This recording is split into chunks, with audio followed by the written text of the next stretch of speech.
दोस्तों, आपका स्वागत है कहानियों की जादुई दुनिया स्टोरी मग में, जहां हम आपको इस भाग-दौड़ और तनाव से भरी जिंदगी से दूर उन पुराने जमाने में ले चलेंगे, जहां एक छोटे से गांव के एक घर में बड़ी धूमधाम से पूजा पाठ के सब काम पूरे हो गए थे। घर के बड़े से आंगन में ढोल नगाड़े की गूंज अभी भी कानों में झंझना रही थी, पर तभी पूर्व दिशा से काले मोटे बादलों का झुंड ऐसे उठता दिखा मानो कोई दानव अपनी चादर फैला रहा हो।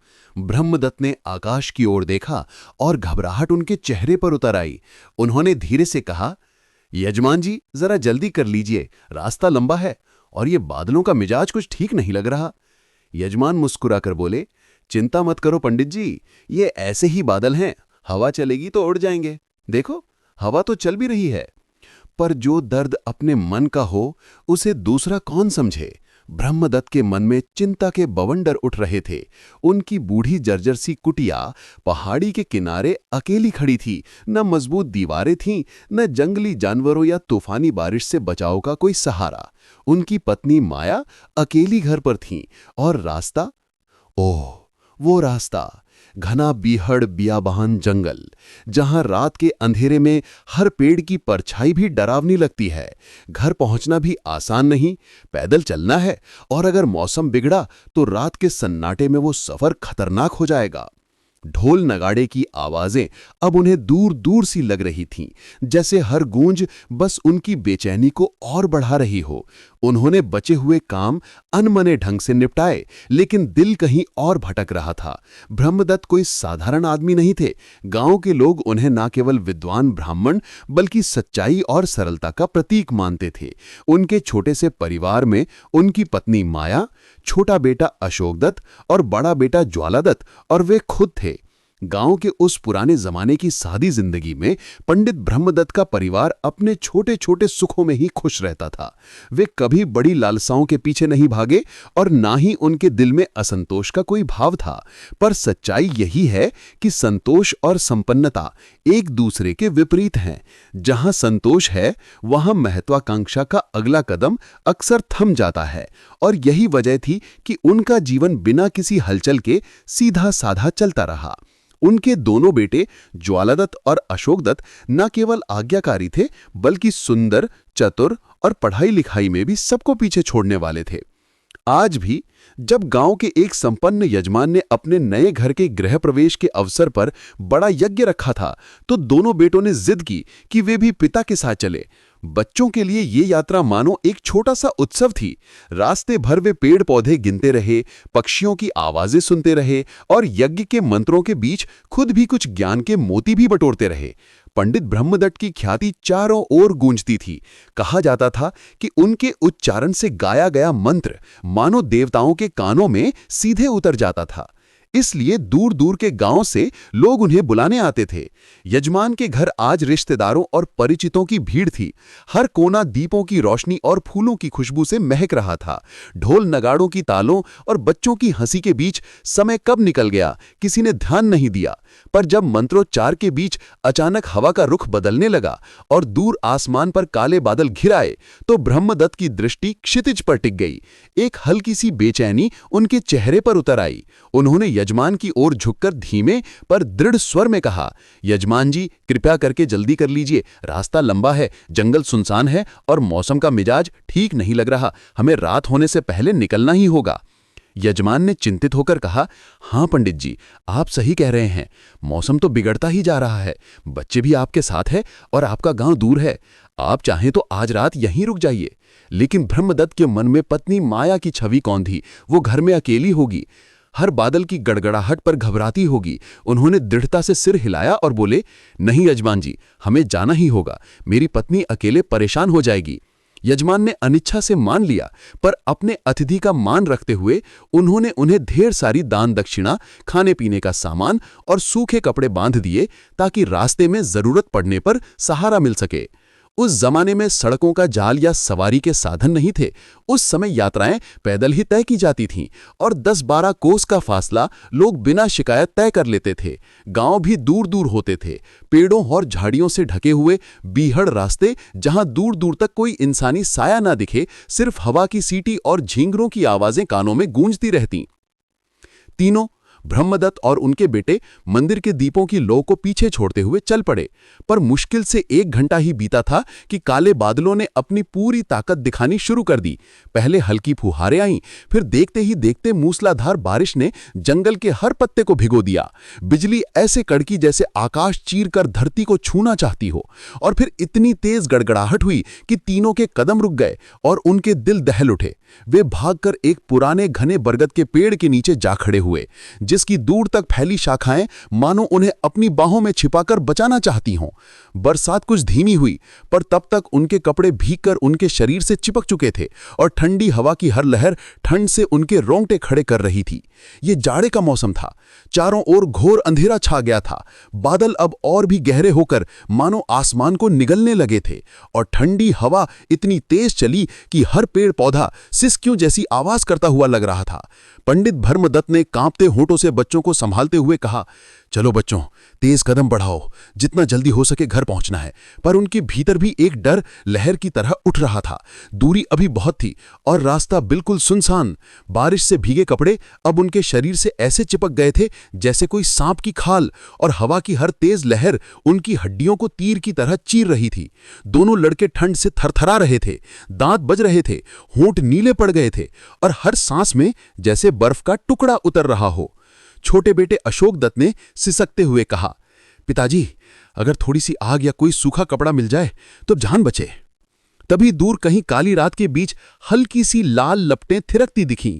बड़ा बेटा ज्वालादत्त ठंड से कांपते हुए लगभग चीख पड़ा, पिताजी देखिए आग, जल्दी चलिए, नहीं तो ठंड से मेरी जान निकल जाएगी।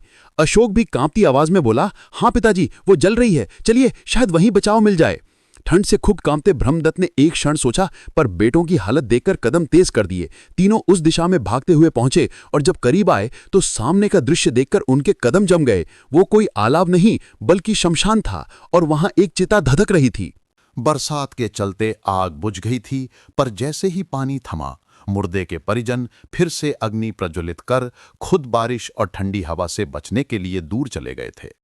अब वो चिता धूं धूं कर जल रही थी, जिसकी लपटें हवा से नाचतीं और आसपास की परछाइयां भयावह आकार लेतीं। पंडित ब्रह्मदत्त के गले से धीमी लेकिन दृढ़ आवाज निकली, नहीं, ये ठीक नहीं है, ये तो चिता है, यहां से तुरंत चलो। उनके शब्दों में डर और मुर्दे के प्रति सम्मान दोनों दिख रहे थे। बर्फीली हवा से कांपते हुए उन दोनों लड़कों को जब चिता की लपटों की गर्मी मिली तो उनकी हड्डियों में जैसे जान लौट आई। वे हिलने का नाम ही नहीं ले रहे थे। पंडित ब्रह्मदत्त ने उन्हें आवाज दी, चलो बेटा, यहां से दूर चलो, ये स्थान शुभ नहीं। लेकिन जब वो खुद पास आए तो जलती लपटों से उठती गर्मी ने उनके भी ठिठुरते शरीर को राहत दी और वो भी 2 घड़ी वहीं ठहर गए। उस घड़ी में शरीर की जरूरत इतनी भारी पड़ गई कि उचित अनुचित की सारी सीख जैसे हवा हो गई। तीनों बाप बेटे शमशान की उस चिता के सामने अपने भीगे कपड़े सुखाते और ठंडी हड्डियों को गर्मी देते हुए अनजाने में एक अद्भुत शांति महसूस कर रहे थे। पर नियति के ठेल कब बदल जाएं, कौन जानता है। बड़ा बेटा ज्वालादत्त, जो हमेशा से शरारती था और मौके की तलाश में रहता था, उसने पास पड़ी एक सूखी लकड़ी उठाई और बिना सोचे समझे जलती चिता पर फेंक दी। पंडित ब्रह्मदत्त की आंखें भय से फैल गईं। उन्होंने घबराकर चीखा, अरे ये क्या कर रहे हो जाला, रुक जाओ बेटा। लेकिन तब तक देर हो चुकी थी। लकड़ी सीधा जलते शव की कपाल पर लगी। एक डरावनी चटाक की आवाज गूंजी और अगले ही पल उस खोपड़ी से पीले रंग का चिपचिपा द्रव उछलकर ज्वालादत्त के चेहरे और सीने पर जा गिरा। आसमान अचानक गड़गड़ाया, बिजली चीरती हुई चमकी और घने बादलों के बीच से मानो देवताओं का क्रोधित स्वर गूंजा, रे दोस्त, तूने चिता में जलते हुए शव का अपमान किया है, अब अपने अपराध का दंड भुगत। अगले ही पल ज्वालादत्त का शरीर कांपने लगा। उसका चेहरा मरोड़ खाकर बदल गया। उसकी आंखें लाल अंगारों की तरह चमक उठीं और उसके हाथ पांव विशाल और भयानक रूप लेने लगे। कुछ ही पलों में वो प्रिय बेटा एक भयंकर दानव में बदल चुका था। पंडित ब्रह्मदत्त और अशोक दत्त स्तब्ध खड़े रह गए। उनके सीने में धड़कनें जैसे रुकने लगी और इससे पहले कि वे कुछ समझ पाते, वो विशालकाय दानव दहाड़ता हुआ अशोक की ओर झपटा। उसका खुला हुआ मुंह मानो अपने भाई को एक ही पल में निगल जाने को तैयार था। दानव बने ज्वाला ने अशोक पर झपट्टा मारा और ये दृश्य देखकर पंडित ब्रह्मदत्त के प्राण सूख गए। उनका कातर स्वर बारिश और हवाओं की गर्जना को चीरता हुआ चीख उठा, रुक जा ज्वाला, ये तेरा छोटा भाई है, याद कर बेटा, तूने उसके साथ खेल खेल कर बचपन बिताया है। तू वही अशोक है, उसे मत छू। वे कर्तव्य विमूढ़ होकर अशोक के सामने ढाल बनकर खड़े हो गए। उनके हाथ कांप रहे थे, पर हिम्मत की एक किरण उनके भीतर अब भी जल रही थी। दानव के कदम अचानक रुक गए। उसकी लाल चमकती आंखें एक पल को झपकी, मानो किसी भूली हुई स्मृति को खोज रही हों। वृद्ध पंडित का करुण क्रंदन हवा में गुंज रहा था। उस असहनीय वेदना का भार ब्रह्मदत्त की आत्मा को चीर रहा था। उनकी सांसें तेज हो गईं और वे वहीं कीचड़ भरी भूमि पर बैठ गए, मानो सारी शक्ति छीन ली गई हो।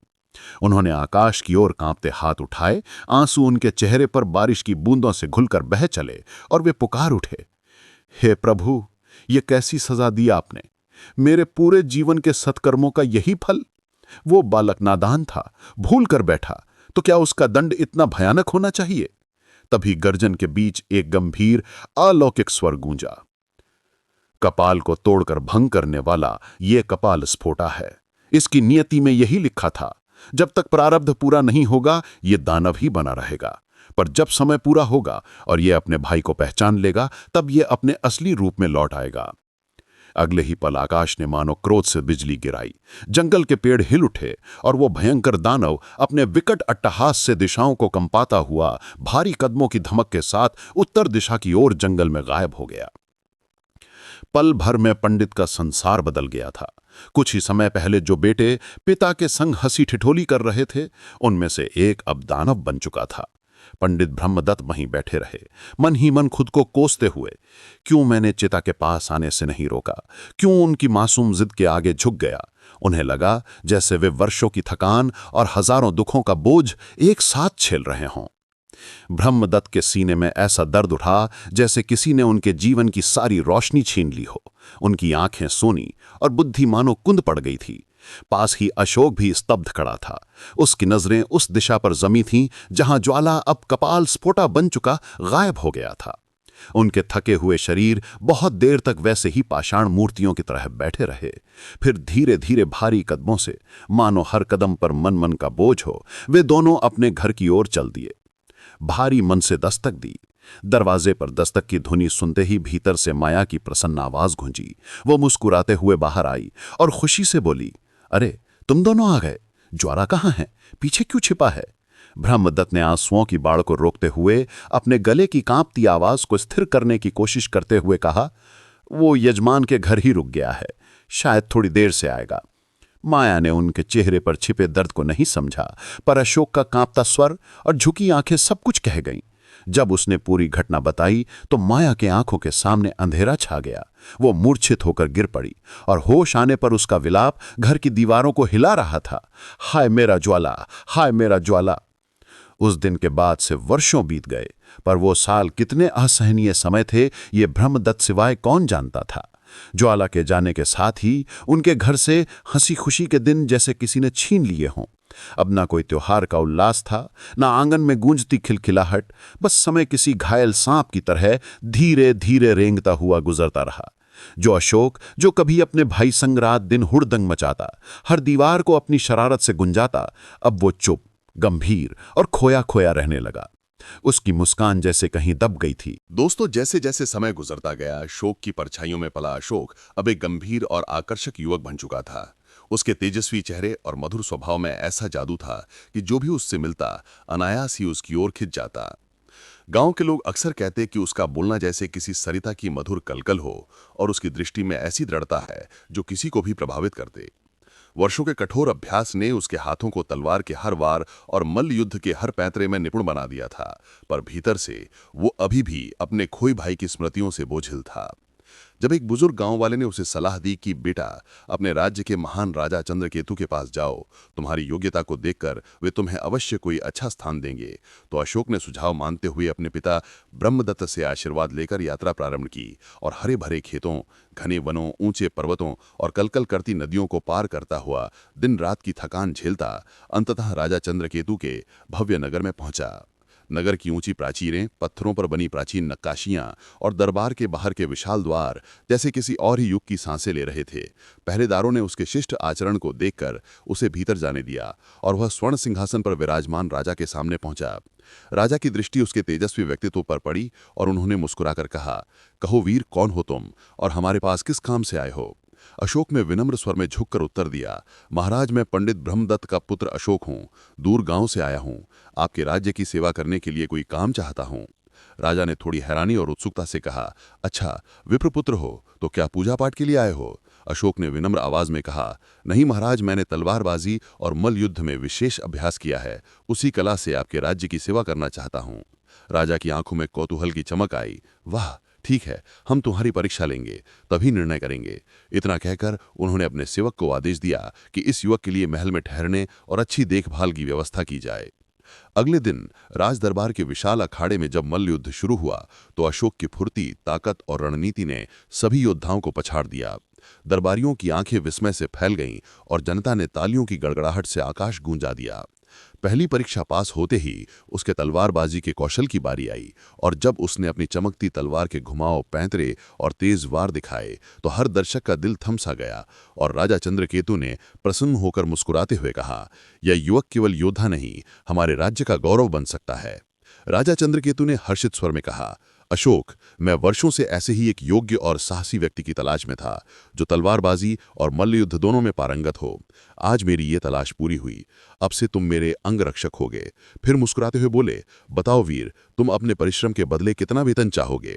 अशोक ने झुककर उत्तर दिया, महाराज, ऐसा क्यों पूछते हैं? आप जो देंगे मेरे लिए वही पर्याप्त होगा। राजा ने दृढ़ आवाज में कहा, नहीं अशोक, यह मेरा नियम है कि मैं योग्य व्यक्ति को स्वयं उसका हक मांगने का अवसर देता हूं। बोलो, कितना वेतन चाहिए? अशोक ने एक पल के लिए गहरी सांस ली और बोला, महाराज, मैं रोजाना 1000 स्वर्ण मुद्राएं लूंगा। दरबार में हल्की सरसराहट हुई। राजा ने उत्सुकता से पूछा, अशोक, ऐसा क्या विशेष है तुम में कि तुम इतनी भारी धनराशि मांग रहे हो? अशोक ने शांत लेकिन आत्मविश्वास भरे स्वर में कहा, महाराज, वक्त आने पर मैं हर काम से अपनी कीमत साबित कर दूंगा। और अब आपसे एक निवेदन है, मेरे माता पिता दूर गांव में अकेले हैं, कृपया मुझे उन्हें यहां लाने की अनुमति दें। राजा उसके परिवार प्रेम और निष्ठा से गहराई से प्रभावित हुए और मुस्कुराते हुए बोले, जाओ, उन्हें यहां ले आओ, तुम्हारे लिए महल के पास एक सुंदर भवन तैयार है। अशोक ने शीघ्र ही गांव जाकर अपने माँ बाप को साथ लिया और लौटकर अपने कर्तव्यों में तन मन से लग गया। उसकी ईमानदारी और लगन ने राजमहल में उसका मान और भी बढ़ा दिया। इस बीच बसंत ऋतु ने नगर को जैसे किसी स्वप्नलोक में बदल दिया था। चारों तरफ रंग बिरंगे फूलों की छटा बिखरी थी। मंद बयार में आम के बौरों की गंध खुली हुई थी और कोयल की मीठी तान गूंज रही थी। महल का उपवन इन दिनों अद्भुत रूप से सजा था।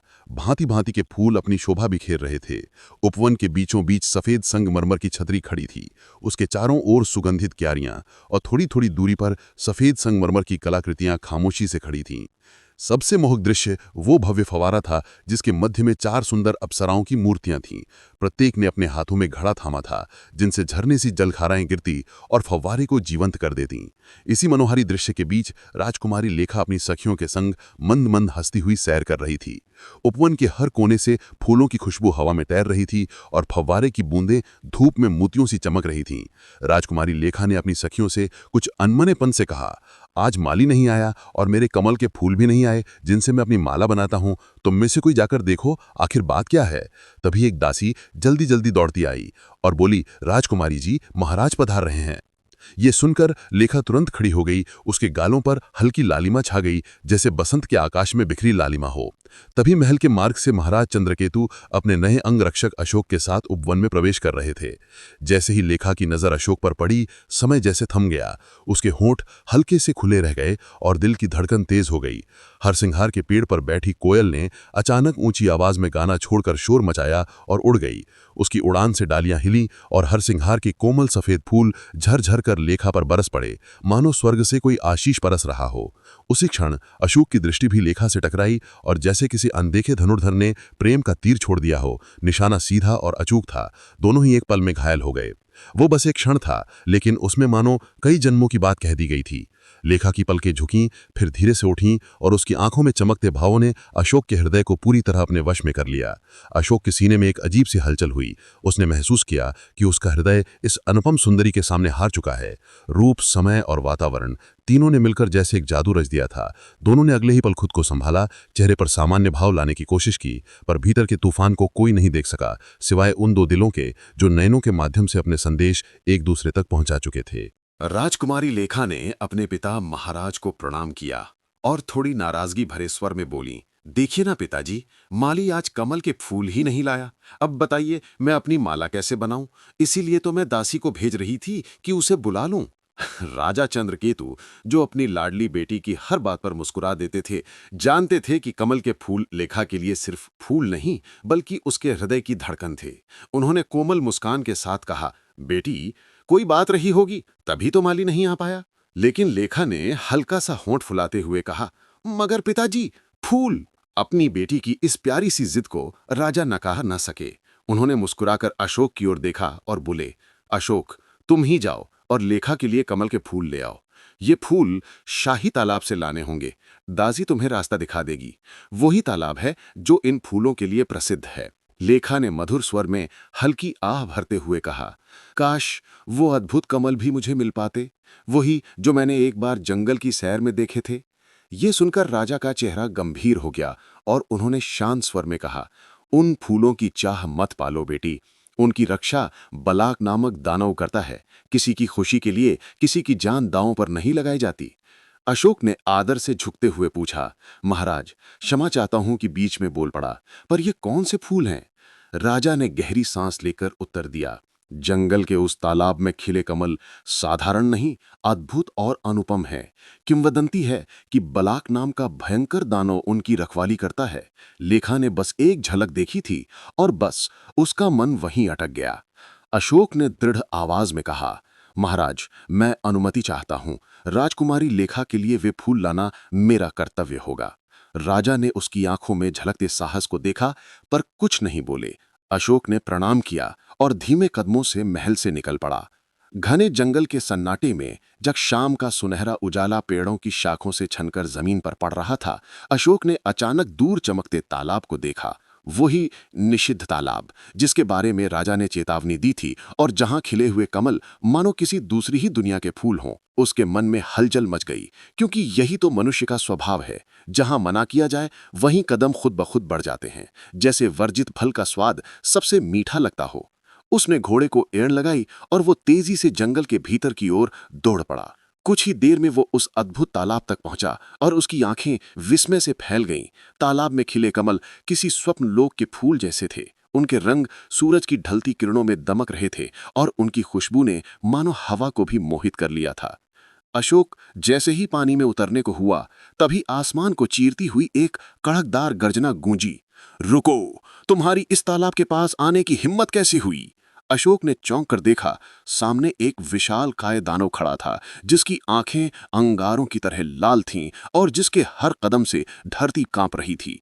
अशोक ने शांत पर दृढ़ स्वर में कहा, मुझे बस थोड़े से फूल चाहिए, मैं बिना कारण कोई अनादर नहीं कर रहा। दानव ने गरज कर उत्तर दिया, इन फूलों को छूने की हिम्मत मत करना, ये मेरे तालाब के हैं, किसी मनुष्य की औकात नहीं कि इन्हें ले जा सके। अशोक के मन में तुरंत लेखा की उदास आंखें कौंध गईं, वे आंखें जो उन्हीं फूलों के लिए चमक उठी थीं। उसका हृदय दृढ़ हो गया। उसने तलवार की मूठ कसते हुए कहा, मैं ये फूल लेकर ही जाऊंगा। दानव की आंखें और भी लाल हो उठीं। उसने जमीन पर पैर पटका और गरजते हुए बोला, अगर तुमने कोशिश की तो इसकी कीमत अपनी जान देकर चुकानी होगी। ये चेतावनी सुनकर भी अशोक पीछे नहीं हटा। उसने पानी में कदम बढ़ाया और अगले ही पल दानव उस पर टूट पड़ा। चारों ओर धूल का बवंडर उठ गया, पेड़ पौधे हिलने लगे और जंगल का हर प्राणी इस घमासान को देख सहम गया। तीर तलवार की चमक, गूंजते प्रहार और दानव की गर्जना के बीच कई बार लगा कि अशोक गिर पड़ेगा, पर हर बार उसने लेखा की मुस्कान याद कर अपनी ताकत दोगुनी कर ली। लंबी लड़ाई के बाद अंततः दानव जमीन पर गिर पड़ा।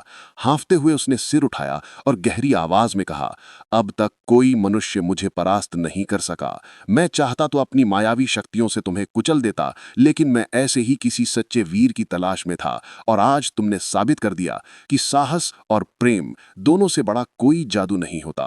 दानव ने भारी आवाज में कहा, जिसने मुझे परास्त कर दिया, समझो वो धरती पर सबसे बड़ा वीर है। तुम इन कमल के फूलों को खुशी से ले जा सकते हो। कहते हुए उसने अपने ही हाथों से ढेरों अद्भुत कमल तोड़कर अशोक के सामने रख दिए, जिनकी पंखड़ियां मानो चांदनी को समेटे थीं और जिनकी खुशबू हवा में जादू घोल रही थी। जब दानव ने ये सुना कि ये फूल एक राजकुमारी की छोटी सी इच्छा के लिए मांगे गए हैं, तो उसके कठोर चेहरे पर एक दुर्लभ मुस्कान तैर गई और उसने कहा, तुम ये फूल ले जाने के लिए यहाँ हर रोज आ सकते हो वीर। ये तालाब अब तुम्हारे लिए हमेशा खुला है। अशोक ने गहरे सम्मान से सिर झुकाया, फूलों को समेटा और घोड़े को तेजी से महल की ओर मोड़ दिया। जैसे ही वो महल के प्रांगण में पहुंचा और महाराज चंद्रकेतु के सामने फूलों को फैलाया, राजमहल की दीप शिखाएं जैसे आश्चर्य में झिलमिला उठीं। राजा की आंखें फैल गईं और वे बोले, ये वही फूल हैं, लेकिन इन्हें पाने की हिम्मत तुम में कैसे आई? क्या तुम्हें नहीं पता था कि वहां मृत्यु मंडरा रही है? अशोक ने सिर झुकाकर नम्र स्वर में उत्तर दिया, महाराज, जब राजकुमारी ने कहा कि उन कमलों की सुंदरता ने उनके मन को छू लिया है, तब ये सेवक खुद को रोक न सका। उसकी मुस्कान के लिए यदि मेरे प्राण भी चले जाते तो ये मेरे जीवन का सबसे बड़ा सौभाग्य होता। राजा कुछ पल उसे देखते रह गए, फिर उनकी आंखों में गर्व और स्नेह चमक उठा। अशोक, तुम्हारे साहस ने मेरा दिल जीत लिया है। अब जाओ, ये फूल राजकुमारी को दो। हाँ, तुम ही जाकर दो। अशोक ने एक क्षण को आश्चर्य से उनकी ओर देखा, लेकिन राजा के इशारे पर मुस्कुराकर फूलों को थामा और धीमे कदमों से राजकुमारी लेखा के भवन की ओर बढ़ चला। अंदर सजी धजी कक्ष में लेखा अपनी सखियों के बीच अधीरता से उन फूलों की प्रतीक्षा कर रही थी। उसकी नजरें बार बार दरवाजे की ओर उठ रही थीं। जैसे ही उसने अशोक को हाथों में वही दुर्लभ कमल थामे देखा, उसकी आंखें विस्मय और खुशी से चमक उठीं। वो उछल कर खड़ी हो गई। उसकी आवाज में झूमती प्रसन्नता थी। ये वही कमल है जिनके बारे में मैं केवल सोचती थी, जिन्हें फिर कभी छूने की उम्मीद नहीं थी, और तुम इन्हें लेकर आए हो। ये कैसे संभव हुआ अशोक? जब लेखा ने अपने हाथों में वे अद्भुत कमल थामे तो उसकी आंखें खुशी से चमक उठीं और वो आश्चर्य भरी दृष्टि से अशोक को निहारने लगी। दोनों की नजरें फिर टकराईं, जैसे समय थम गया हो। फिर अशोक ने संकोच से अपनी नजरें झुका लीं और मुस्कुराकर धीमे स्वर में कहा, अब ये फूल आपको रोज मिल जाएंगे राजकुमारी। लेखा की भौहें हल्की उठीं। उसकी आवाज में हल्का कौतूहल था। रोज? लेकिन वो दानव? अशोक की मुस्कान और गहरी हो गई। वो दानव अब आपका दुश्मन नहीं रहा। मैंने उससे युद्ध किया और उसे परास्त कर दिया है। अब ये फूल आपकी सेवा में रहेंगे। लेखा ने विस्मय से कहा, तुमने उस दानव से युद्ध किया, और ये सब केवल मेरी इच्छा के लिए? अशोक ने बिना घमंड के सहज भाव से उत्तर दिया, हाँ राजकुमारी, आपने इच्छा प्रकट की थी और मैं चुप नहीं रह सका। लेखा का स्वर कांप उठा। अगर वो दानव तुम्हें मार डालता तो? अशोक ने दृढ़ नजरों से उसकी ओर देखा। तो मुझे इस बात की प्रसन्नता होती कि आपके लिए मेरे प्राण गए। इतना कहकर उसने हल्का सा प्रणाम किया और पीछे मुड़कर चला गया। लेखा की आंखें उसकी पीठ पर ठहर गईं और उसके हृदय में हल्की सी कंपी दौड़ गई। उसने ये कहा कि मेरी खातिर अपने प्राण दे देगा? इसका क्या अर्थ है? उसके भीतर से एक मधुर आवाज उठी, लेखा, वो तुमसे प्रेम करता है। ये सोचकर लेखा के गालों पर लाली उतर आई और वो अपनी सखियों से नजरें चुराकर चुपचाप खिड़की से झांकने लगी। उस रात जब सन्नाटा गहराने लगा था, बाहर राजा चंद्रकेतु के शयन कक्ष के द्वार पर पहरा देते हुए अशोक का मन लेखा के स्मृतियों से भर गया। उसकी मोहक मुस्कान, उसकी विस्मित आंखें, हर सिंगार के फूलों की वर्षा वाला वो पहला क्षण, सब एक साथ उसकी आंखों के सामने घूमने लगे। आधी रात से भी ज्यादा समय बीत चुका था और दूर तक फैली अंधेरी घाटियों में झिंगुरों की आवाज गूंज रही थी। महल के फाटक पर अशोक अपने विचारों के भवन में डूबा खड़ा था। दिल में लेखा की मुस्कान थी। उसका हृदय फुसफुसा रहा था, लेखा, तुम्हारे सिवा मैं किसी को देखूंगा भी नहीं। मेरी हर सांस, हर धड़कन अब तुम्हारे ही लिए है। तुम्हारी खुशी ही अब मेरा जीवन है। लेकिन तभी भीतर का विवेक एक गरजते बादल की तरह पुकार उठा, अशोक, ये क्या सोच रहा है तू? जिसने तुझे सहारा दिया, तुझे सम्मान दिया, उसी के विश्वास को तोड़ने की बात कर रहा है। ये प्रेम नहीं, विश्वासघात होगा। अशोक के सीने में मानो दो धाराओं का टकराव हो रहा था। एक तरफ लेखा के लिए उमड़ता प्रेम, दूसरी तरफ राजा के प्रति निष्ठा और धर्म। वो कभी अपने हृदय की बात सुनता, कभी विवेक की, और हर बार विवेक की पुकार उसे झकझोर देती। तू जितना भी तर्क दे ले, पर सत्य यही है कि ये धोखा होगा।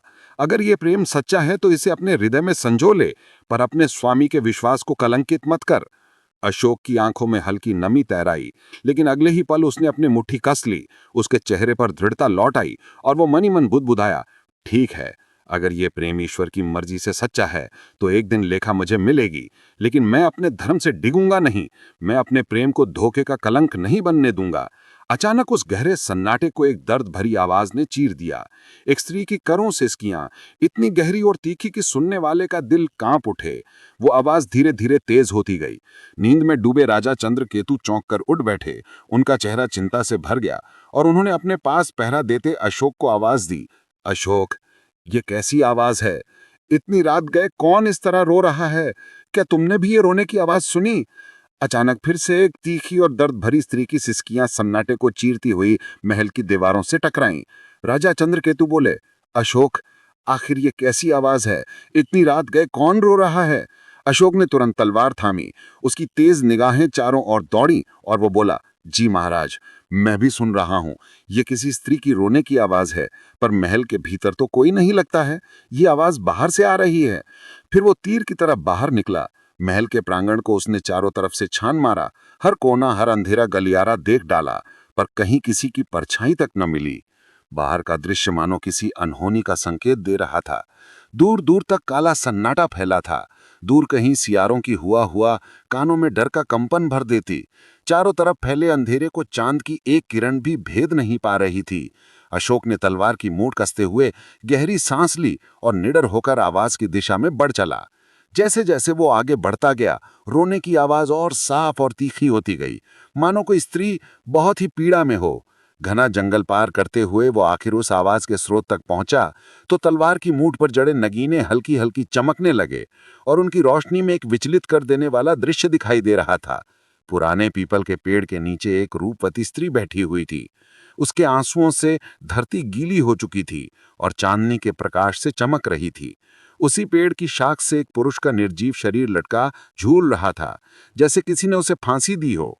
उस स्त्री की पोशाक और आभूषण साफ बताते थे कि वो किसी बड़े घराने की महिला थी। उसके कपड़े रेशमी थे, गहने चांदनी में झिलमिला रहे थे, लेकिन उसके चेहरे पर ऐसा दर्द था कि उसकी सुंदरता भी फीकी पड़ गई थी। अशोक को देखते ही वो और जोर जोर से रोने लगी। उसकी करुण चीखें रात के सन्नाटे को फिर से चीर गईं और हवा में एक अनजाना डर तैरने लगा। पेड़ की शाख से झूलता हुआ वो निर्जीव सा शरीर और उसके नीचे एक सजी धजी रूपवती स्त्री। उसने अशोक को देखते ही करुणा से कांपती आवाज में पुकारा, मेरी मदद कीजिए। अशोक ने चौकन्नी नजर से चारों ओर देखा, तलवार को और मजबूती से थामते हुए पूछा, तुम कौन हो? इतनी रात गई यहां क्या कर रही हो? वो स्त्री कांपती सांसों के बीच रोते हुए बोली, मैं एक भले घर की बहू हूं। ये मेरे पति हैं। इन्हें फांसी दी गई है, लेकिन अभी इनकी सांसें चल रही हैं। मैं इन्हें अंतिम समय में पानी पिलाना चाहती हूँ, बस एक घूंट पानी, वरना मैं अपने आप को कभी माफ नहीं कर पाऊंगी। उसकी आंखों से आंसू टपक टपक कर गीली जमीन में समा रहे थे। उसका दर्द हवा में भीगकर चारों ओर फैल गया। ये सुनकर अशोक का हृदय करुणा से पिघल गया। उसने शांत स्वर में कहा, तो पानी पिला दीजिए, इसमें देर कैसी? उसने कांपते हाथों में एक कटोरा पानी दिखाते हुए सिसकियों के बीच कहा, पर मैं उनके मुंह तक पहुंच ही नहीं पा रही हूं। देखिए कैसे लटक रहे हैं। मैं कितनी अभागिन हूं, अपने पति को अंतिम समय में पानी भी नहीं पिला पा रही। हाय, मैं कितनी असहाय हूं। उसकी सिसकियां रात की हवा को चीर रही थीं।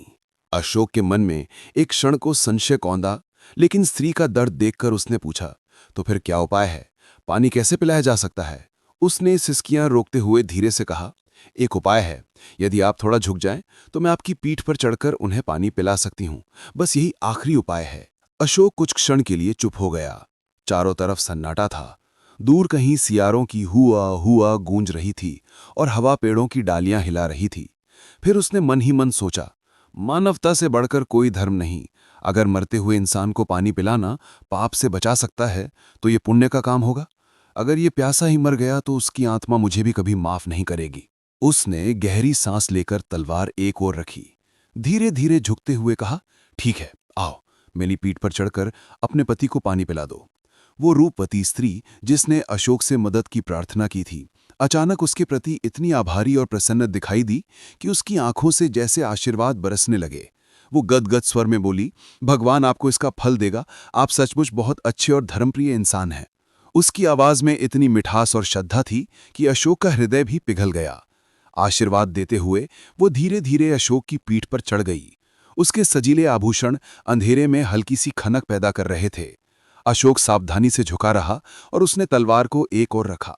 तभी उसकी गर्दन पर कुछ ठंडी बूंदें टपकीं। उसने सोचा शायद पानी छलक गया है, लेकिन अचानक उसकी त्वचा पर एक चुभन सी महसूस हुई और जब उसने हाथ से बूंदों को छुआ तो उसके होश उड़ गए। वो तो खून था, ऊपर से लाल बूंदें उसकी पीठ पर गिर रही थीं। उसका दिल तेजी से धड़कने लगा।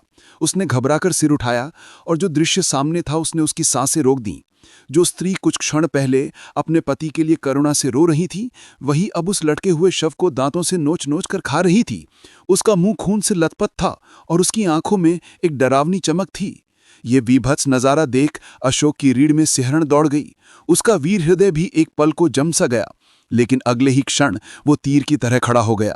उसकी तलवार झटके से म्यान से बाहर निकल आई, पर वो स्त्री इंसान नहीं थी, वो एक मायावी प्राणी थी, चालाक और बेहद फुर्तीली। वो भयानक हंसी हंसते हुए अचानक हवा में उड़ी और अंधेरे आकाश में जाने लगी। अशोक ने झपटकर उसका पैर पकड़ लिया, लेकिन देर हो चुकी थी। वो पैर छुड़ाकर ऊपर को उड़ गई, पर उसकी भागम भाग में उसकी पायल यानी भारी मंजीर जिसमें घुंघरू बंधे थे, अशोक के हाथ में ही रह गई। वो रहस्यमयी स्त्री रात के अंधेरे में विलीन हो गई और अशोक उस मंजीर को कसकर पकड़े महल में लौटा। महल के भीतर दीपकों की मध्यम रोशनी में जब अशोक ने वो मंजीर महाराज चंद्रकेतु के सामने रखी, तो महाराज ने गहरी उत्सुकता और चिंता से उसकी ओर देखते हुए गंभीर स्वर में पूछा, अशोक, क्या तुम जान पाए कि वो स्त्री कौन थी जो इस तरह रात के अंधेरे में तुम्हें धोखा दे गई? उसने हल्की मुस्कान के पीछे अपनी बेचैनी छुपाते हुए कहा, महाराज, वो तो मुझे चकमा देकर चली गई। उसने तो सचमुच मुझे ही मूर्ख बना दिया।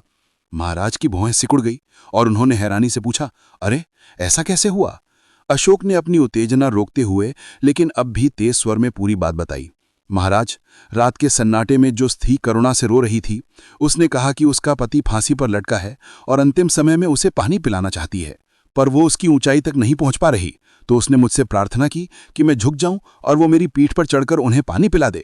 महाराज, मानवता के नाते मैं मान गया, पर जैसे ही मैंने ऊपर देखा, वो पानी नहीं पिला रही थी, बल्कि उस लटके हुए शव को अपने तेज दांतों से नोच नोच कर खा रही थी। जब मैंने तलवार उठाई तो वो मायावी प्राणी हवा में उड़ गई। मैंने उसे रोकना चाहा, पर वो अंधेरे में भाग गई और उसके पैर की ये मंजीर यानी भारी मंजीर जिसमें घुंघरू बंधे थे, मेरे हाथ में रह गई। अशोक ने वो मंजीर महाराज को थमा दी, जो बहुमूल्य रत्नों और चमकते हीरों से जड़ी थी। उसकी बनावट इतनी अद्भुत और बारीक थी कि महाराज चंद्रकेतु की आंखें भी विस्मय से फैल गईं। महल के दीपक ज्योतियों में उस मंजीर से एक रहस्यमयी आभा फूट रही थी, मानो वो धरती की वस्तु ना हो।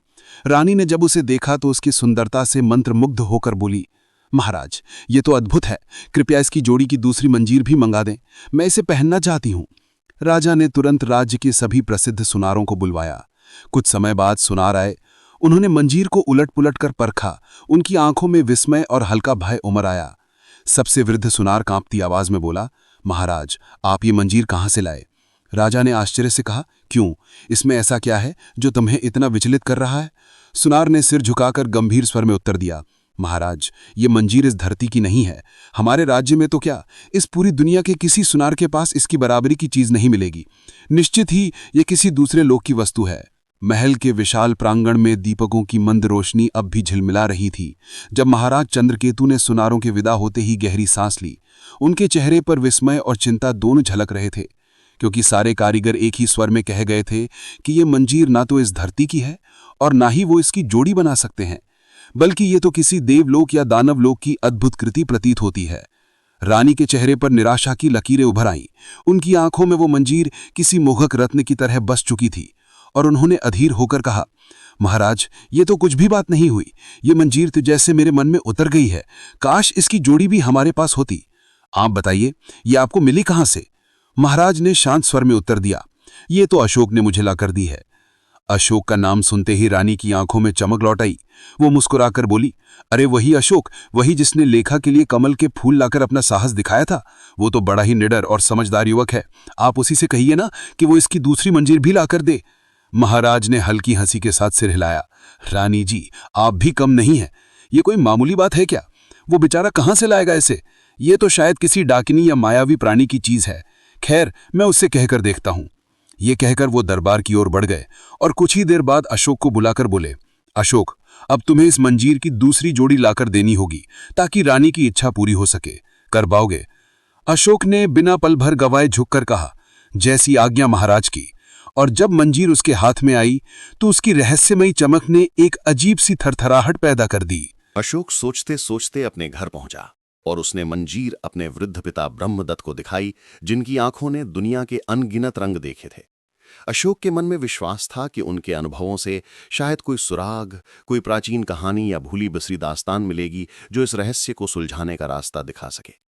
ब्रह्मदत्त ने मंजीर को उलट पुलट कर देखते हुए अशोक से गंभीर स्वर में कहा, बेटा, ये मंजीर इस धरती की नहीं है। ये निश्चय ही देवलोक या दानवलोक की है।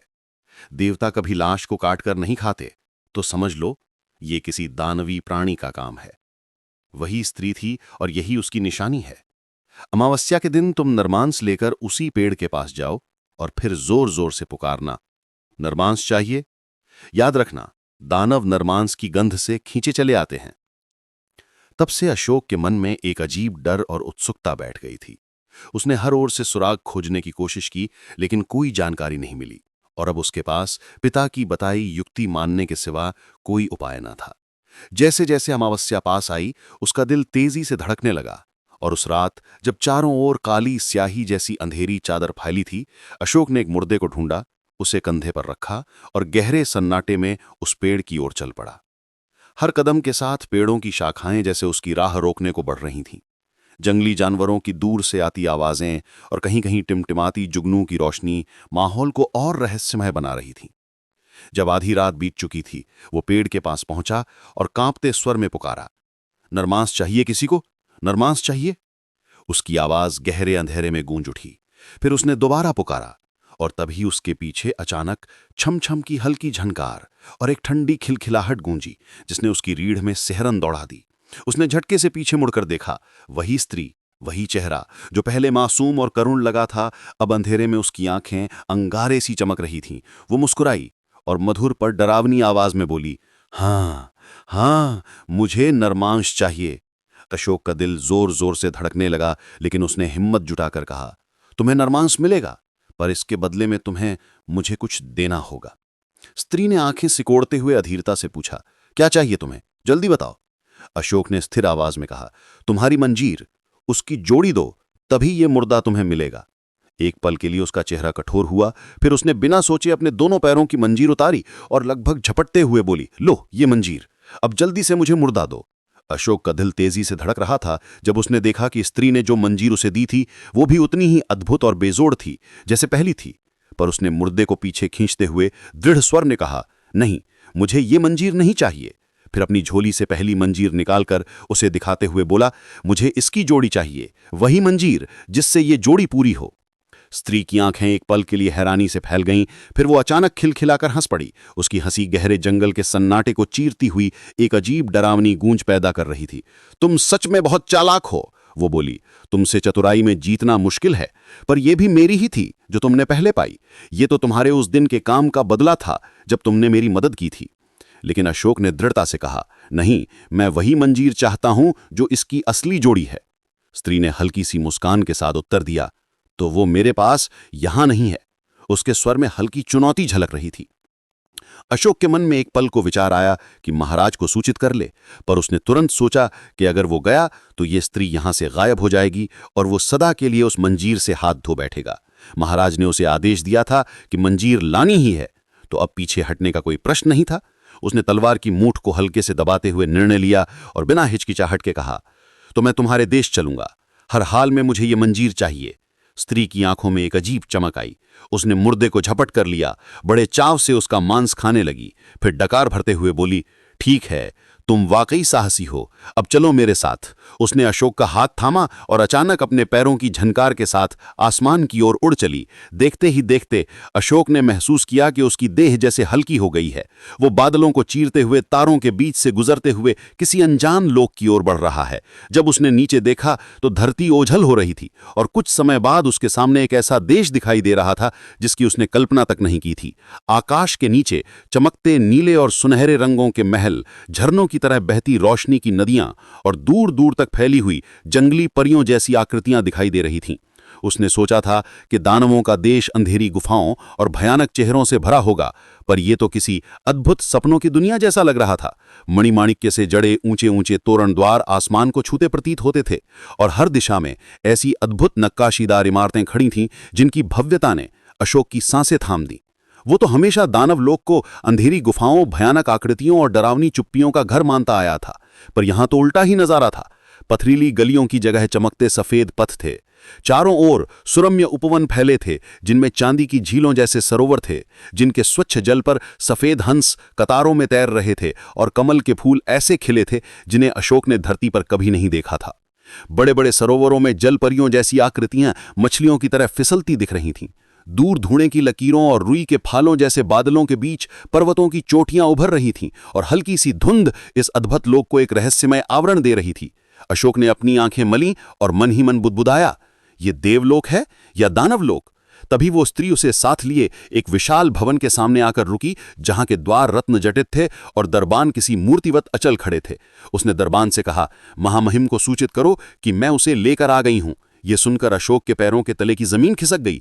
मुझे लेकर आई हो, इसका क्या मतलब? उसने चौंक कर पूछा। स्त्री धीमे धीमे हंसी और बोली, तुम क्या सोचते थे कि मैं सच में नरमांस खाने गई थी? वहां जाकर देखना, तुम्हारा मुर्दा वैसे ही पड़ा होगा। मैंने ना उस दिन नरमांस खाया था ना आज। ये सब माया रची थी, क्योंकि हमारे महामहिम का आदेश था। मैं केवल तुम्हें यहां लाने के लिए आई थी। उसी वजह से मैंने वो मंजीर वहां छोड़ दी थी, ताकि तुम्हारी महारानी उसे देखकर मोहित हों और तुम्हें दूसरी मंजीर लाने को कहें। ये सुनकर अशोक की आंखें आश्चर्य से फैल गईं। उसका दिमाग पहले से ही घूम रहा था और अब तो जैसे सारे सवाल उस पर एक साथ टूट पड़े। उस स्त्री की गूंजती हुई आवाज अशोक के कानों में पड़ी। ये सब हमारी ही रची हुई माया थी अशोक। हर कदम, हर घटना हमारी मर्जी के अनुसार घटित हो रही थी।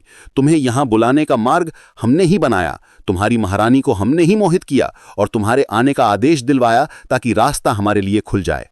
अशोक का मन उलझनों के समुद्र में डूबता उतराता रहा। तभी दरबान भारी कदमों से आया और गंभीर स्वर में बोला, चलो, महामहिम ने तुम्हें बुलाया है। अगले ही पल वो स्त्री उसे लेकर उस अद्भुत दरबार में पहुंची, जहां चारों ओर संगमरमर के खंभों पर मणि माणिक्य जड़े थे। झिलमिलाते झूमरों से सुनहरी किरणें बरस रही थीं और बीचों बीच ऊंचा स्वर्ण सिंहासन चमक रहा था।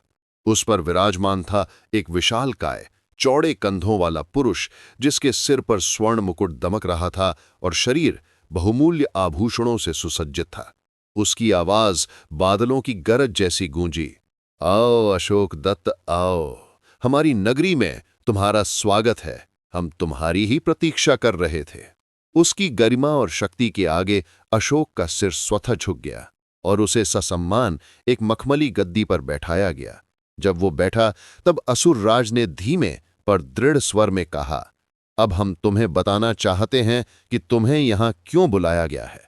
हमारे राज्य में एक दानव घुस आया है, इतना प्रचंड और चालाक कि उसने हमारा जीना दूभर कर दिया है। वो हमारी शक्ति को चुनौती देता है, हमें तंग करता है और अब तो ऐसा लगता है कि वो हमारे राज्य पर कब्जा करने का इरादा रखता है। हम उसे कितनी भी बार रोकें, वो हर बार और भी बलवान होकर लौटता है। अशोक का मन आश्चर्य से भर गया।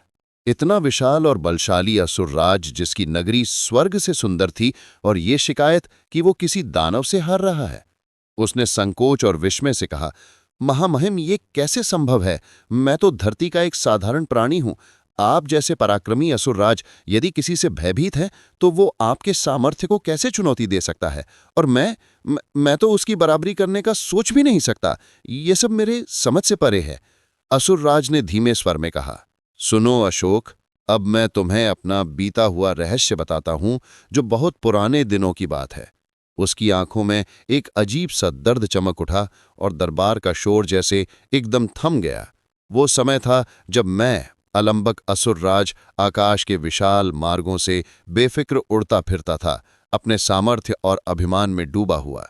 एक दिन मेरी दृष्टि धरती पर पड़ी और मैंने देखा एक आश्रम के पास एक ऋषि कन्या अपनी सखियों के संग हंसती खिलखिलाती वन पथ पर टहल रही थी। उसका रूप, जैसे भोर के समय झील पर खिलता कमल, जैसे चंद्रमा की रोशनी में झरनों की चमक। मैं एक पल में उसके सौंदर्य पर मोहित हो गया। लालच और वासना ने मेरे विवेक को ढक लिया और मैं आकाश से उतरकर माया का सहारा लेकर एक सुंदर राजकुमार का रूप धर लिया। मैं उसके सामने गया और मुस्कुराकर पूछा, सुंदरी, तुम कौन हो? इस शांत जंगल में ऐसे किस लिए घूम रही हो? वो चौंकी, पर मेरे रूप से प्रभावित हुई और धीरे से बोली, मेरा नाम वसुधा है। मैं ऋषि कौशिक की बेटी हूं। यहीं इस आश्रम के वन में रहती हूं। उसकी आवाज में ऐसी पवित्रता थी कि एक क्षण को मेरा छल कांप उठा, पर फिर भी मैंने अपना झूठा खेल जारी रखा।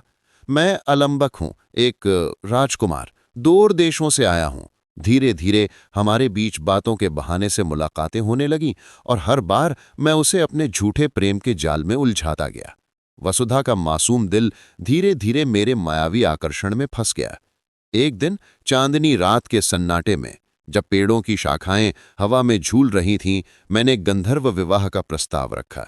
वसुधा ने लज्जा और डर के मिश्रण के साथ हां कर दी। कुछ समय बाद मैं उसे अपने साथ ले जाने आया, पर उसने संकोच से पिता कौशिक ऋषि को सब कुछ बता दिया। जब ऋषि को सच्चाई का आभास हुआ तो उनका तप्त क्रोध ज्वालामुखी की तरह फूट पड़ा। उन्होंने अपने तपोबल से मेरी माया को भेद दिया और गरजते हुए बोले, धोखेबाज, तूने छल और कपट से मेरी निष्कलंक बेटी का विश्वास तोड़ा है। जैसे तूने एक मनुष्य को छला है, वैसे ही एक मनुष्य के हाथों तुझे अपमान और पराजय का स्वाद चखना पड़ेगा। ये कहकर उन्होंने कमंडल का जल उठाया, उसे आकाश की ओर छिड़कते हुए पुकारा, हे प्रभु, मेरी तपस्या में यदि रत्ती भर भी सत्य है तो मेरी ये वाणी पत्थर की लकीर बन जाए। उसी क्षण आकाश में बादल गरजे, धरती हल्की सी कांप उठी और मुझे पहली बार अपने अभिमान की कीमत का एहसास हुआ। अब वही शाप मेरी नियति बनकर मुझे खा रहा है अशोक, और इसलिए तुम यहां बुलाए गए हो। अशोक ने ध्यानपूर्वक महामहिम असुरराज की हर बात सुनी और उनकी आंखों में मिश्रित क्रोध और दुख को पढ़ा, जैसे हर शब्द उनके जीवन की त्रासदी और दानवों के रहस्यमय संसार की गहराई को बयां कर रहा हो। असुरराज ने गंभीर स्वर में कहा। फिर वो अपनी पुत्री वसुधा की ओर मुड़ा और उसे चेतावनी दी, तूने भी मेरे विश्वास को तोड़ा है और इसके लिए तुझे दंड अवश्य मिलेगा। जानती है ये कौन है? ये दानव अलंबक है। अब तुझे दानवों के देश में रहना होगा। वसुधा, जिसे अपनी गलती का भान हुआ, तुरंत ऋषि के चरणों में गिर पड़ी और क्षमा मांगने लगी। आंसुओं से भरी आंखें अपनी गलती का एहसास जता रही थीं। ऋषि ने कुछ क्रोध शांत होने पर कहा, इसमें अब कुछ नहीं हो सकता, पर इतना अवश्य है कि भविष्य में किसी मनुष्य से तेरा उद्धार होगा। और उसी क्षण उन्होंने अपनी पुत्री को सदा के लिए त्याग दिया। समय बीता और वसुधा ने अपनी संतान को जन्म दिया, जिसका नाम विद्युत प्रभा रखा गया। वसुधा अपने दैन्य और विवशता के बावजूद अपने परिजनों को कभी नहीं भूली, हर दिन उन्हें याद कर आंसुओं में भीगी रही। उसने अपनी संतान विद्युत प्रभा को वही संस्कार और शिक्षा दी कि वो दानव जाति से घृणा करे और उसका विवाह केवल मनुष्य जाति में ही हो। अब विद्युत प्रभा विवाह योग्य हो चुकी थी और उसी समय दानव लोक में एक शक्तिशाली दानव आया, जिसने वहां के वातावरण को जैसे भूचाल में बदल दिया। उसकी अपार शक्ति और अस्तित्व ने पूरे दानव लोक को थर्रा दिया। असुरराज ने गंभीरता से कहा, मेरे प्रताप से दानव लोक कांपता है और अब विद्युत प्रभा की शक्ति और प्रभाव से तुम्हें अपने विवाह का निर्णय लेना होगा। अशोक के मन में आश्चर्य और भय दोनों उमड़ रहे थे, क्योंकि वो महसूस कर सकता था कि ये दानव केवल शक्ति में ही नहीं वरन रहस्य और चालाकी में भी अद्वितीय है। उसकी दृष्टि उस विशाल रहस्यमय और अत्यंत शक्तिशाली दानव लोक की ओर जा रही थी, जहां हर पेड़, हर भवन, हर सरोवर और हर प्रकाश में कुछ अज्ञात और भयानक शक्ति छिपी थी।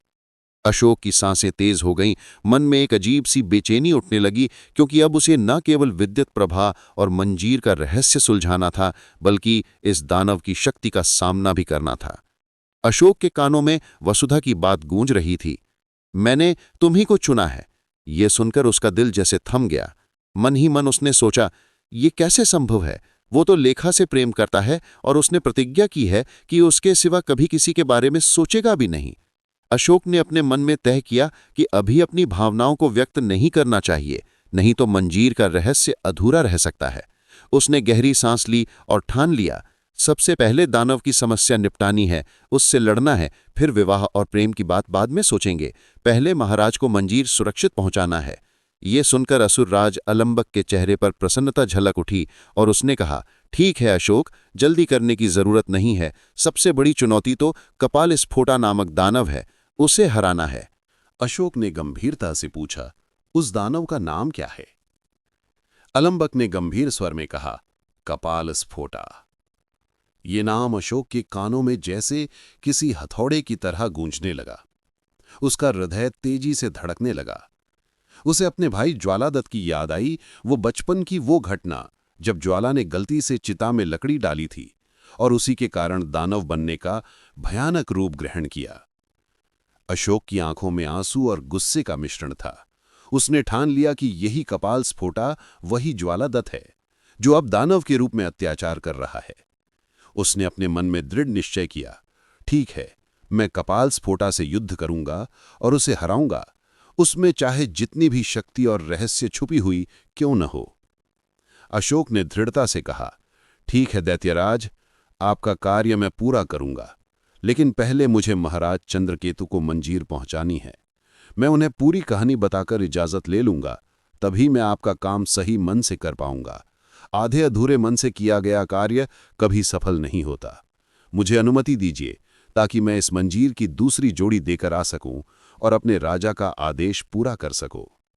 ये सुनकर असुरराज अलंबक की आंखों में प्रसन्नता झलक गई और उसने मुस्कुराते हुए कहा, ठीक है, जैसा तुम चाहो वैसा करो, बस मेरे 2 कार्य पूरे होने चाहिए जो मैंने तुम्हें बताए हैं।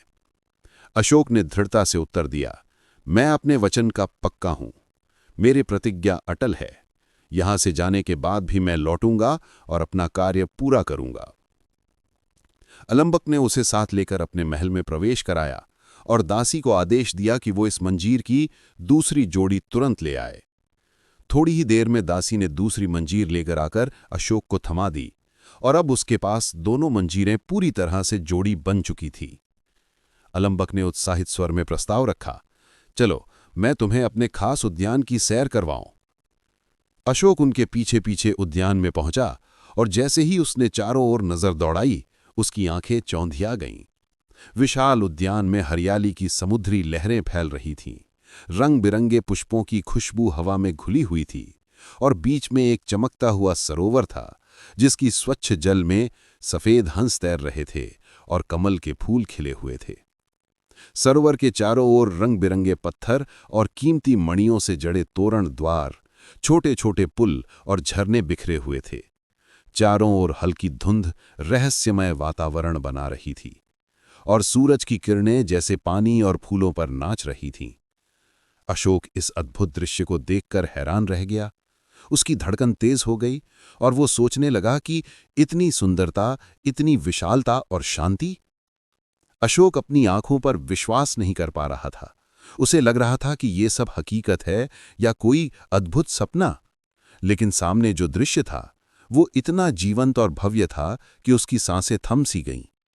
विशाल सरोवर में सोने के रंग के कमल खिले हुए थे जो स्वर्ण कमल कहलाते थे और अशोक ने अपने पूरे जीवन में ऐसे कमल कभी नहीं देखे थे।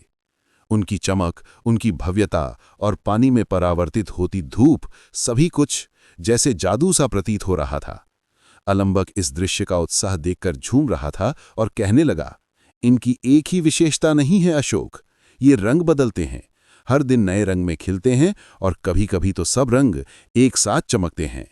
और सबसे बड़ी बात, ये कभी नहीं सूखते, सदैव ताजगी से भरे रहते हैं। अशोक की दृष्टि उन स्वर्ण कमलों पर जमी हुई थी और मन ही मन उसकी याद में लेखा की मुस्कान उभर आई। अलंबक ने उत्साहित होकर कहा, ये फूल तुमको पसंद है? तुम इन्हें अपने साथ ले जा सकते हो। अंधे को 2 आंखें मिल गई ना। अशोक की आंखों में खुशी की चमक थी और उसने कहा, हाँ, राजकुमारी लेखा को ये फूल बहुत पसंद है। यही कारण था कि मैं इनके लिए कठिन प्रयास कर रहा था। अलंबक अट्टहास कर उठा और बोला, फूलों के सामने तो कुछ भी नहीं है। इन कमलों में से चुनकर राजकुमारी की माला बनाओ, ये मेरी तरफ से तुम्हारे लिए उपहार है। कहकर उसने अशोक को 100 स्वर्ण कमल सौंप दिए, जो चमकते हुए और जादुई रूप से सरोवर में तैरते हुए उसकी प्रतीक्षा कर रहे थे। अलंबक ने मुस्कुराते हुए कहा, अशोक, अब आओ, मैं तुम्हें ऐसी वस्तु दूंगा जो तुम्हें किसी भी लोक में नहीं मिलेगी। वो उसे अपने भव्य महल के भीतर एक गुप्त कक्ष में ले गया। जैसे ही उसने भारी द्वार खोला, भीतर की अद्भुत झलक ने अशोक को स्तब्ध कर दिया। कमरे के मध्य में एक विशाल स्वर्ण कमल दमक रहा था, जिसकी हर पंखुड़ी से इंद्रधनुषी आभा फूट रही थी। अलंबक ने वो कमल उठाया और कहा, ऐसे केवल 2 ही कमल मेरे पास हैं, उनमें से ये मैं तुम्हें दे रहा हूं। ये मेरे हृदय के अत्यंत प्रिय हैं, पर तुम्हें उपहार देना मेरे लिए इससे भी प्रिय है, क्योंकि तुमने मेरे दोनों कार्य पूरे करने का वचन दिया है। जब अशोक राजभवन पहुंचा, महाराज उसे देखकर प्रसन्नता से भर गए। उन्होंने उसे गले लगाया और उत्सुकता से पूछा, अशोक, तुम इतनी शीघ्र लौट आए? कहाँ गए थे? सब वृत्तांत बताओ। अशोक ने संपूर्ण यात्रा का वृत्तांत सुनाया। स्वर्ण मंजीरें महाराज को सौंपीं, जिन्हें देखते ही महारानी का मुख खिल उठा, और राजकुमारी लेखा को स्वर्ण कमल भेंट किए, जो कभी मुरझाते नहीं और प्रतिदिन नए रंगों में खिलते हैं। लेखा की प्रसन्नता देखते ही बनती थी, उसकी आंखों में आंसू चमक उठे।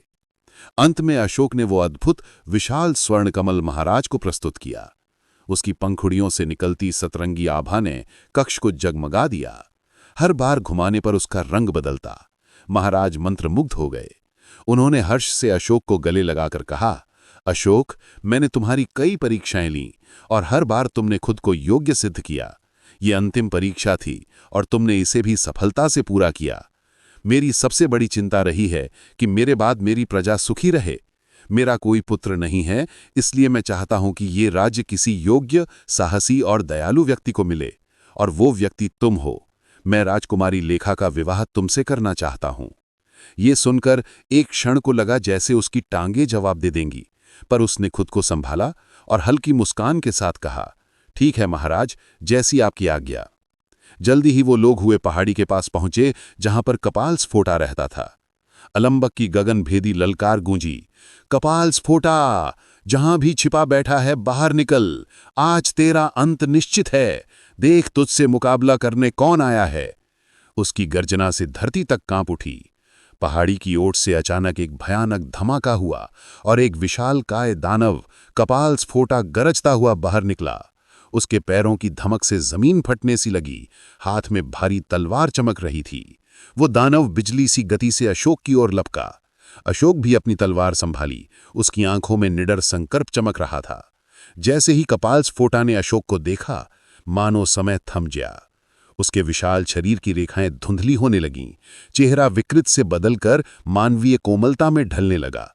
अलंबक स्तब्ध था। ये क्या चमत्कार हो रहा था? पल भर बाद वहां खड़ा था एक सुंदर तेजस्वी युवक। अशोक की सांसें तेज हो गईं, उसकी आवाज भर्रा गई, भैया। अगले ही क्षण युवक ने भी पुकारा, अशोक दत्त, मेरे छोटे भाई। दोनों दौड़कर एक दूसरे से लिपट गए। उनकी आंखों से आंसू झर रहे थे। वह ज्वाला दत्त था, जिसका श्राप अब टूट चुका था। अलंबक अवाक खड़ा ये दृश्य देख रहा था।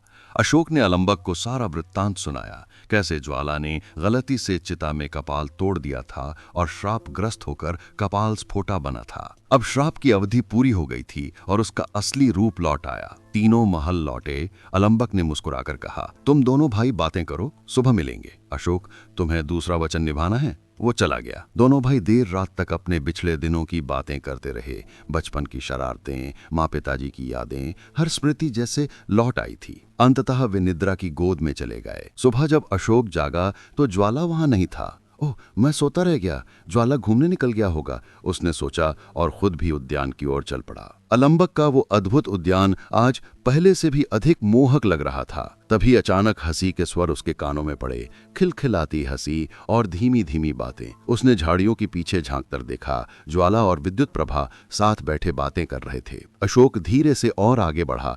तभी उसने ज्वाला को कहते सुना, जब से मैंने तुम्हें देखा तभी से तुमसे विवाह करने की चाह रखी थी, पर तुमने मुझे ठुकरा दिया था। विद्युत प्रभा हंसते हुए बोली, मैं क्या करती, तब तुम दानव के रूप में थे, कैसे स्वीकार करती। फिर शरारत भरे स्वर में उसने जोड़ा, लेकिन अब तो तुम पहले जैसे नहीं रहे। ज्वाला मुस्कुराया, तो अब तो तुम्हें पसंद हूं ना? विद्युत प्रभा की मुस्कान ने उसका उत्तर दे दिया। ज्वाला ने फिर मजाक में कहा, पर तुम्हारे पिता ने तो तुम्हारा विवाह अशोक से करने की बात कही थी। विद्युत प्रभा ने दृढ़ आवाज में कहा, मैं अशोक से विवाह नहीं कर सकती। मेरा मन, मेरा प्रेम तो तुम्हारे साथ है। मैं तुम्ही से विवाह करूंगी। ज्वाला ने मुस्कुराकर पूछा, और अगर तुम्हारे पिताजी नहीं माने तो? विद्युत प्रभा की आंखों में चमक आई। मानेंगे कैसे नहीं? इस बातचीत के पीछे अशोक की योजना छिपी थी। रात को उसने ज्वाला से मन की सारी बातें साझा कर दी थीं, कैसे उसका दिल लेखा से जुड़ा है, जबकि अलंबक विद्युत प्रभा का हाथ उसके लिए मांग रहा है। दोनों भाइयों ने एक ही पल में ठान लिया था कि इस उलझन को अब खेल की तरह सुलझाना है। अगली सुबह जब अलंबक गंभीर चेहरे के साथ आया तो अशोक ने विनम्रता से कहा, आइए, आपने कहा था सुबह बात करेंगे। बताइए क्या कहना चाहते हैं? अलंबक ने झिझकते हुए स्वीकार किया, अशोक बेटा, मुझसे गलती हुई। मैंने तुमसे विद्युत प्रभा से विवाह करने को कहा, लेकिन उसका मन तो ज्वाला में बसता है। भीतर ही भीतर खुशी से भरते हुए भी अशोक ने उदास चेहरा बनाकर कहा, महाराज, मैं कौन होता हूं कुछ कहने वाला? आपकी बेटी के मन की बात ही सबसे महत्वपूर्ण है। अगर वो मेरे भाई को चाहती है तो मुझे भी वही अच्छा है। उसकी इस उदारता पर अलंबक का चेहरा खिल उठा। तुम धन्य हो बेटा, तुमने मेरा बोझ हल्का कर दिया। फिर उस दिन पूरे दानव लोक में भव्य उत्सव के बीच विद्युत प्रभा और ज्वाला दत्त का विवाह संपन्न हुआ। अलंबक ने उन्हें बहुमूल्य उपहारों से विदा किया, रत्न जड़ित तलवारें, सोने चांदी के आभूषण और एक विशेष स्वर्ण कमल। जब अशोक ने धीमे स्वर में कहा, महाराज, मैं आपसे एक मांग करना चाहता हूँ। वो स्वर्ण कमल दीजिए जिसे महाराजा चंद्रकेतु मंदिर के शिखर पर स्थापित करना चाहते हैं। अलंबक हंस पड़ा, अरे ये कौन सी बड़ी बात है? ये तो मेरा गर्व होगा कि जब तक वो मंदिर खड़ा रहेगा मेरा नाम लिया जाएगा। उसने दूसरा स्वर्ण कमल भी लाकर अशोक के हाथ में रखा और सुबह की पहली किरणों में तीनों, अशोक, ज्वाला दत्त और विद्युत प्रभा, यात्रा के लिए तैयार खड़े थे। उधर ब्रह्मदत्त और माया, जिनके चेहरे पर हल्की उदासी छाई हुई थी, बार बार बाहर की ओर देखते हुए बेचैन थे। उन्हें न जाने क्यों आज ज्वाला दत्त की आवाज सुनाई देने का भ्रम हो रहा था, मानो वो पुकार रहा हो। तभी द्वार पर एक प्रिय आवाज आई, पिताजी, माँ, पिताजी। ब्रह्मदत्त और माया के लिए वो पल किसी चमत्कार से कम न था। जब उन्होंने सामने ज्वाला दत्त को सामने खड़ा देखा, वही शरारती मुस्कान, वही नटखट आंखें, माया और ब्रह्मदत्त ने अविश्वास भरे स्वर में कहा, ये सपना तो नहीं? लेकिन अगले ही पल ज्वाला दत्त दौड़कर उनके गले लग गया। पीछे खड़े अशोक के चेहरे पर एक स्नेह भरी मुस्कान थी। जब विद्युत प्रभा ने झुककर चरण छुए, ब्रह्मदत्त की आंखों में आंसू भर आए। धन्य हो प्रभु, मैंने तेरे न्याय पर शंका की थी, पर तूने 100 गुना बढ़ाकर लौटाया। और कुछ समय बाद राजकुमारी लेखा और अशोक का भव्य विवाह भी शीघ्र ही संपन्न हो गया। वर्षों से बन रहा गगनचुंबी मंदिर भी आज पूर्ण हुआ और प्राण प्रतिष्ठा के लिए महाराज चंद्रकेतु स्वयं पुरोहितों के संग पहुंचे। जब स्वर्ण कमल की अद्भुत छटा ने महाराज की आंखों को मोहित किया, वे ठहर गए। काश एक और होता। इतना कहते ही अशोक ने मुस्कुराकर दूसरा स्वर्ण कमल उनकी ओर बढ़ा दिया। महाराज का चेहरा खिल उठा और जब दोनों स्वर्ण कमल मंदिर के शीर्ष पर स्थापित किए गए, ऊंचे शिखर पर विशाल कमल घूम रहा था। उसकी पंखुड़ियों से सतरंगी किरणें फूट रही थीं। हवा में तैरती सुगंध बनकर फैला। स्वर्ण कमल, वही अद्भुत स्वर्ण कमल। उस दृश्य में समय खम सा गया था, मानो स्वर्ग ने पृथ्वी को आशीर्वाद देने के लिए अपना सबसे अनमोल रत्न भेज दिया हो। दोस्तों, उम्मीद है कि कहानी को आपने एंजॉय किया होगा। धन्यवाद। मिलते जल्द ही किसी और रोचक कहानी में। नमस्कार।